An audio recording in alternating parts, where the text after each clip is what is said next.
Hi, and welcome to Matt Holman Talks Mental Health, the podcast where I have the chance to catch up and talk with amazing humans. For this episode, I'm so happy to be joined by a friend of mine, Mark Butler. Welcome, Mark. Thanks, Matt. Thanks for having me. You're more than welcome. So, as always, just a very quick introduction. This is episode 13 of the Podathon. Unbelievable. We're over halfway now. So, Mark's he's stayed up tonight for me, which is great. So we're now at midnight, and I'm sure he's dying to go to bed shortly. So we'll get on with the formalities, or get the formalities out of the way. Mark and I have known each other for many years. Actually, we used to play football together years and years and years ago, back in the old days when my knees were okay and I could run around a football pitch. But most importantly, we've stayed friends over many years, and we were in the running community together, and sort of lots of different things going on. And so we've sort of known each other for quite a long time, I guess. And it's great to see you, and I'll let you do a proper introduction to yourself, Mark. Well, firstly, I just wanted to say well done. It's brilliant what you're doing. Managed to watch a few of your earlier episodes, and it just blows me away what some people have been through, and how they cope with it all. That's awesome. Well, I'm Mark Butler. I was first a son and a brother. I'm a husband. Now I'm beginning to sound like something from Gladiator. I'm a husband and a father of 2 children. I've got Charlotte, who's nearly 16, and Ollie, who'll be 15 in June. I pay the bills by being finance director of EMEA for a software security and compliance company. So that's the day job, and the outside of my life is pretty busy with family and things. Yeah, brilliant. Well, welcome, Mark. Welcome to the conversation. And as always, this is a conversation about mental health and the journeys with mental health, and you determine what that looks like yourself. You know, we're not scripting any of this, so you talk about whatever you like. So I'm going to ask you the big question, really. Talk about mental health in your perspective.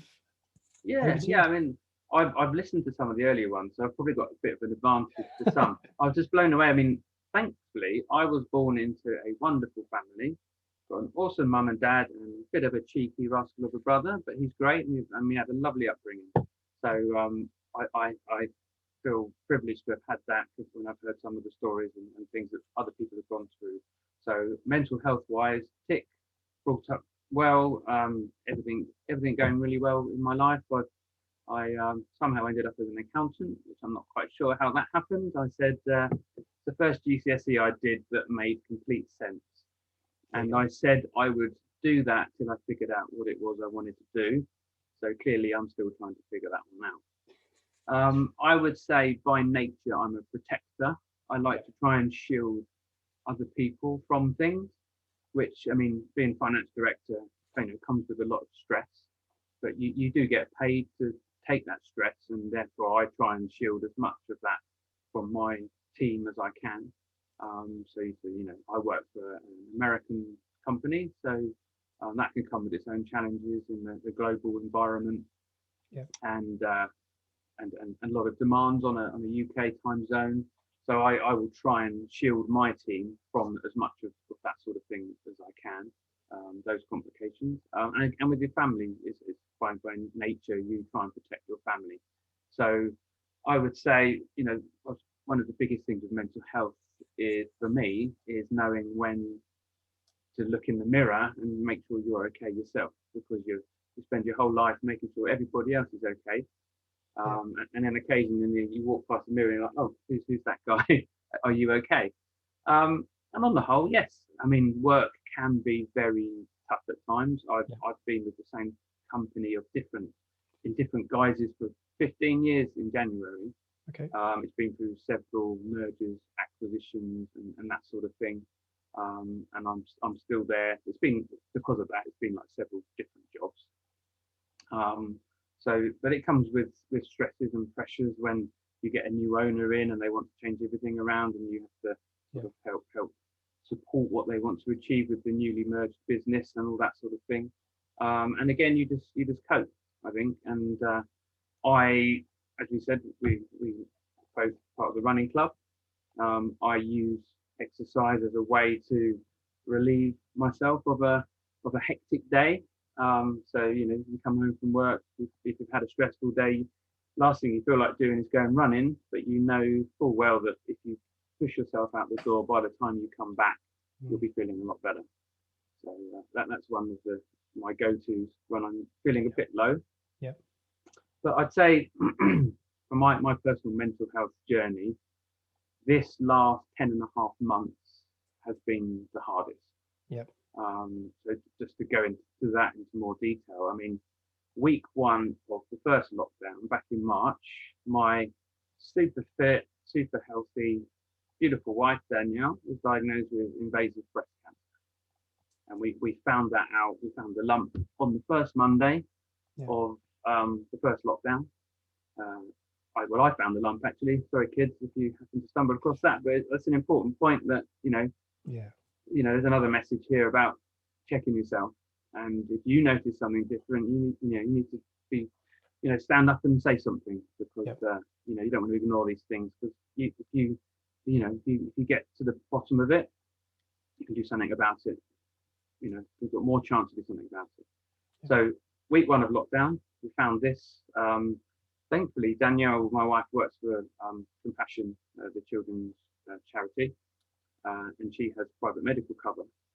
So we rang them up, and a lot of facilities, even the private ones, were already shutting down because of COVID-19. And they gave us a date 3 or 4 weeks down the line that we could go to one of these one-stop clinics. And I just couldn't think or bear the thought of not knowing what's going on for 3 or 4 months. Yeah. So we rung them back the next day and said, look, I said, I'd literally drive to Edinburgh tomorrow if it got me an appointment. Yeah. And they said, oh, could you get to London? And we're like, well, we're in Basingstoke. It's 45 minutes on the train. Yeah. So we said, yeah, of course we could. So we went to London on the train. This was when the trains were empty, no one on them. It was all new, all this pandemic just kicking off. We couldn't get taxis or tubes or things. So I think we walked 10 miles to the different appointments you had to have. So this was tough. And within a week, the following Monday, we had a phone call. On the Friday, the lady said it didn't look good. It looked like cancer, and we got the results on the Monday. Yeah. So I just go into protector mode. I'm sweeping this all up. We're open and honest with our children about everything, every step of the way. My wife was just simply incredible. She went through 16 weeks of chemo. Yeah. She had a mastectomy. It was invasive. It had gone into the lymph nodes, so she had lymph node removal and a reconstruction done. She's had 3 weeks of radiotherapy, and she's now cancer free. So it's got a good end to it. Yeah, that's great. But I think it was the mental battle I had was shielding the family from what was going on. Yeah. At a time when we probably needed more help than we've ever needed. We couldn't get any hands-on help from people because we were in lockdown. Simple hug from my mum, my dad, my brother. You couldn't have it. But what we did do, I set up social media has been brilliant for many things. The running club we set up through Facebook. We didn't want to put everything public about Danielle. We told everybody. Yep. And we said, if you want to follow our journey, because the other thing we didn't have was knowledge. Yep. We didn't know what she was going to go through, how it was going to be. So we set up a Facebook group called Team Butler's Journey, and it's got about 300 people in it. Yep.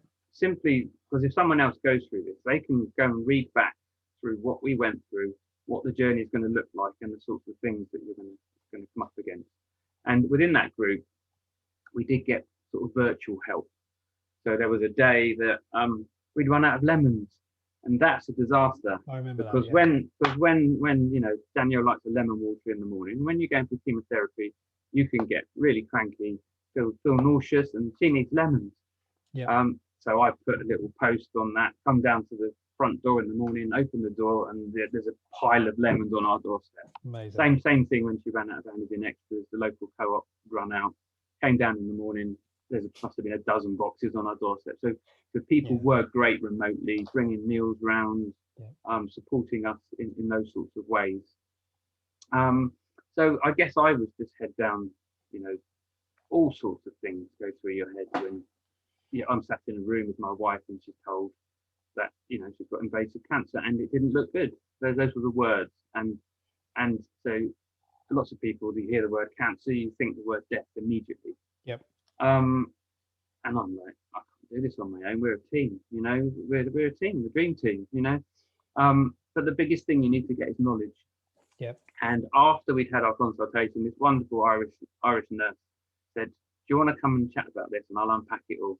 The consultant's brilliant, but she's not the best at telling you these things. Right. She's saying, yes, it might not look good, but if it's this form of cancer, we'll treat it this way. If it's this form of cancer, we'll treat it this way.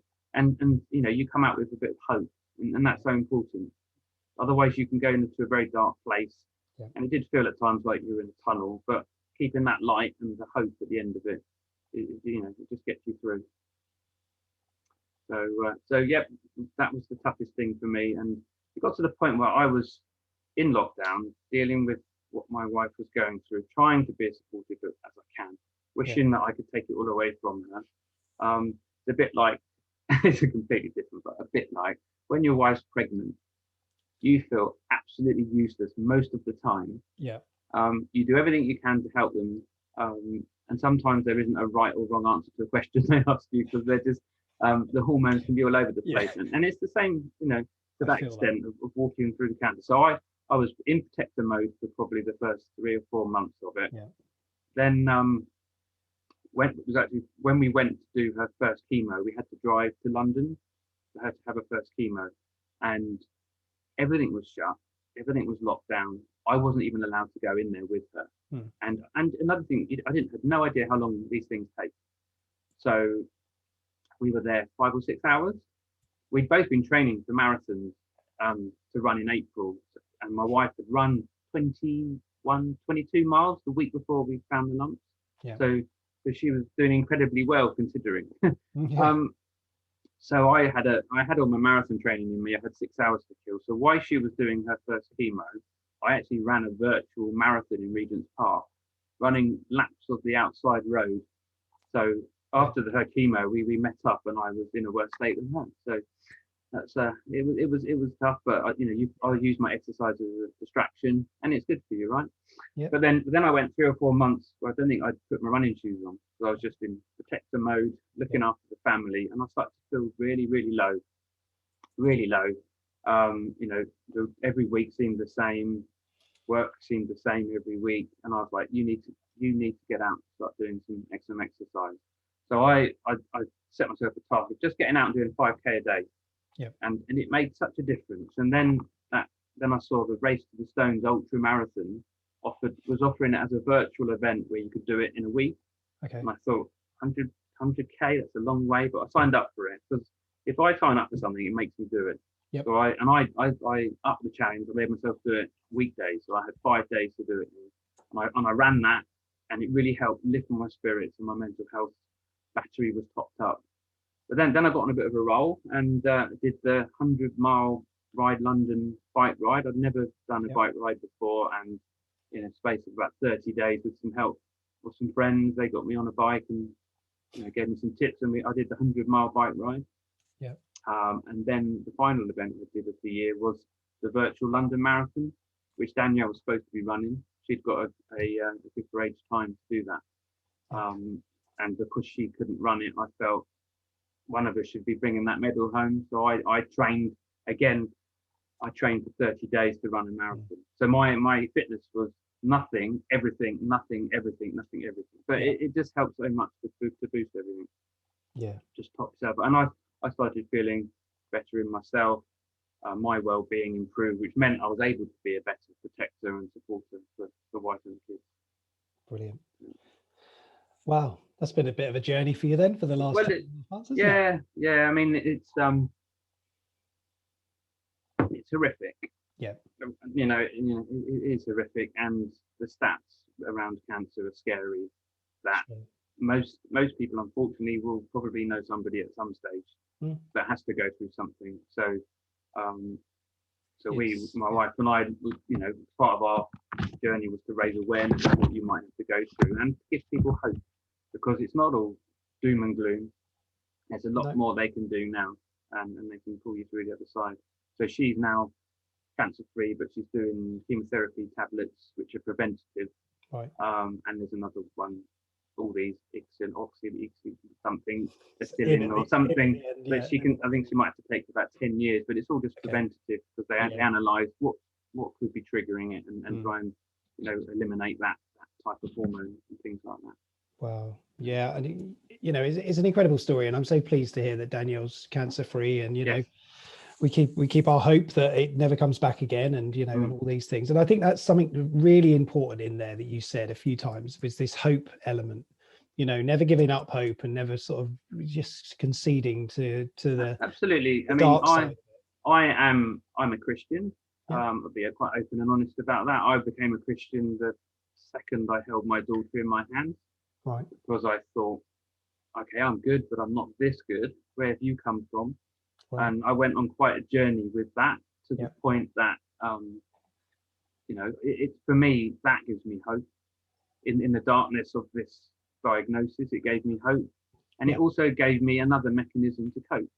Yep. So it gave me a mechanism to cope with my struggles, and my faith helped me have someone to reach out to pray and to worship to. And we started doing Easter Sunday. We started doing a lockdown worship and prayer. Yep. Never been brave enough to do that before on Facebook. It helped us on our cancer journey, but it was remarkable because we were getting messages from people that aren't Christians, and they said, I don't know what you're doing, I don't really understand it, but I really enjoy it. It really lifts my spirit. So that's another mechanism we use to cope with it all. And we've done 38 of them now. Amazing. And we really enjoy them. It gives us a distraction, a focus in lockdown. Yeah. And it's really helped a lot of other people. Absolutely. And you know what, I just want to break cover and say that you have been looking after us as well in that, and we went through our struggles last year, as many people know, and I talk openly about it, and I did reach out to you and to Danielle as well to ask you to sort of think of us as well, and you did, and you know what, thank you so much, because that made such an impact. I'm not of religion, I don't have, I don't follow faith, but I know there's something, and you know what, we were in a position, and I know you talk about mental health in that, in your talks that you do. And it is such an important part of that conversation as well, because lots of people are struggling, and you say that, and I'm just repeating your words really from those sessions. And lots of people are struggling with their mental health right now. And it is that thought that says, never give up, whether you have faith, whether it's hope, whether it's something, always think that there's something better, and you can get there. And through our experience, and this isn't a story about me, of course, but I do want to share it because we've talked about it, and you've really have helped, and you and Team Butler have really helped us through that, is recognizing that when we were at our lowest point, that was the hardest thing we ever had to go through, like with you and your experience as a family. Yet somebody somewhere has done something that's changed that situation, and now we're not cancer free, but cancer was never in our radar, but we're now free of the whatever that was, that was going on. And it just it shows hope, and never giving up hope. And I don't know, it's finding your mechanism to get out of the darkness back into the light, whatever that may be for you. And I've got nothing against anybody that follows religion. I've got nothing, but there's got to be something there, isn't there? There's something in there that is happening, and I think your mental strength also has an impact on your physical well-being in many ways. Well, you've said it, right? You said, I didn't run, my energy was, like, or my fitness was like, and when you were up, how you felt with that. And it's a tricky one, isn't it? So what's your plans next then? So what are you going to do? Well, because Danielle was meant to run the London Marathon last year, we felt we needed to set a finish line for her journey. So we are both running the London Marathon next year for Breast Cancer Now, the charity, because it's not, we've done the London Marathon before, and it's all about looking at your watch and how fast you're running. We're going to go there because we didn't think we'd get to do this again. We're going to go there, leave the watches at home, soak up the atmosphere, high five every child that wants a high five, go around, really, really soak it up and enjoy it. And it's that finish line. We need to end the journey somewhere, so we've drawn that finish line for us. Oh mate, I think there's going to be a lot of people applauding at that finish line, or at least virtually. Who knows what? But that's the thing. Who knows what's going to even happen? I know. But there will be a lot of people applauding that moment, definitely. For the journey that you've been on. It is, this thing about mental health journeys is so appropriate for this conversation. Absolutely. And just to top it all off, we've all just had coronavirus. Oh, for 3 weeks, the whole family. My wife had her first lot of chemo tabs, and she had to stop taking them towards the end of the second week, thankfully. Yeah. Because we all got tested positive for coronavirus. So we've had 3 weeks of that. So I'm back up to 5K. So we top the tank up at lunchtime. That's brilliant. So we get going again. That's brilliant. And I mean, you know what? It's just another thing thrown at you, isn't it? It's yeah, it is. It's like, bring it on. Come on. It's almost like a game show, don't you think? Like total. Like, what, the worst game show ever written? It's like total wipeout of life or something. Yeah. Here's the punch in the face so, now. Yeah. The bucket of, I don't know, it's madness, isn't it? It really is. Well, you know, that's going to be incredible events that you've got to look forward to. And you know, just a question, you know, how have the children found it with all these things going on? And there's a lot of struggles and challenges. It's been tough. Yeah, they're completely different. Ollie, as long as the Wi-Fi connection is okay, he's a happy boy. But he's very sensitive and he can be quite with Charlotte. She struggled a lot, and there's a lot of fear that's crept in. Right. If ever she, gets a stomachache or something, she thinks there's something desperately wrong. Right. And so we talk through that. We're open about things. We were open with them from day one. Told them exactly what was going on so that they could understand the treatment, what was happening, and we'll literally all walk through it together. Yeah. But there's talking, being open. That's the most important thing. Oh, and you have to, and I think that's the key now, isn't it? But I think one thing that's coming out of a lot of these is talking, but listening. You know, not just to fix everything, because with mental health, we always have to remind ourselves, I can't fix your challenge. I can only stand with you and support you. Absolutely. And encourage you to change your situation. And I think that's one of the challenges as parents. We're in this fix it mode. Well, you've said it, protector. You know, you want to protect, but you want to fix it. You want to make it all better. You want to repair everything. And sometimes we have to take that role of supporter. And with our children, I think that's what we're seeing a lot of now is, you know, I can't fix you not seeing your friends. I can't fix you, you know, that's not within my realms of, you know, what I can do, skills and stuff. Oh, mate, it's fascinating. We are coming towards the end of this, and, you know, this is a whistle stop tour in terms of a conversation. Yeah, no, it's great what you're doing. Really, really good. No, I appreciate it. Some of the other episodes. Yeah, I'm enjoying every one. I haven't listened to one yet. And you still look great. Oh, you know, there's a secret to it. I won't tell you. Some people were questioning whether I was actually recording these like every hour, and the truth is, well, you know what time it is right now. I should have a clock. It's 12:30. I should have a clock behind me or something to prove that it is 12:30, but it really is. And you know what? The reason I look and I sound probably quite, you know, energized is because of these conversations, and it really is. You give me energy. You know, everyone I'm talking to is giving me their own energy to do it more and do it again, and it's just an incredible opportunity to talk today. And we are on today now, although of course if anybody's in the US, they're not on to today, the 4th of February. I don't know where we are. It's time to talk day, and now we can talk, you know, now, and it shouldn't be we have to give permission for this. It should be that we do it. And absolutely. You know, I just want to say a huge thank you to you, and that's a pleasure. Loads of love to you and the family, and to, you know, to continue on that pathway and that journey, and looking forward to that finish line at London. Do you have anything you want to say, just final words, anything you want to just sort of wrap in there? I guess from a cancer perspective, be aware of your body, be aware of your partner's body. If anything changes, speak up, talk about it, get it checked out. And from a mental health awareness, don't bottle everything up. You've got to almost check in with yourself every now and then, as well as looking out for everyone else. And find your way of getting out of the darkness into the light, whatever mechanism that may be. Put hope in your life. Brilliant. Thank you. Appreciate that. As I always say, just at the end of this very quickly, if anybody is struggling, you do need to talk to somebody. Please know there is always somebody available to talk to. Samaritans is a great resource, one of the charities we're supporting through this podathon. You can call them anytime confidentially, just to offload some of the worries, concerns that you might have. Know there is always somebody there. The number is 116-123 for anybody that wants to reach out to those people that are sat at the end of the phone waiting for your call. Okay, mate, we're done. It's all been good. Take care. Been great to see you. See you later.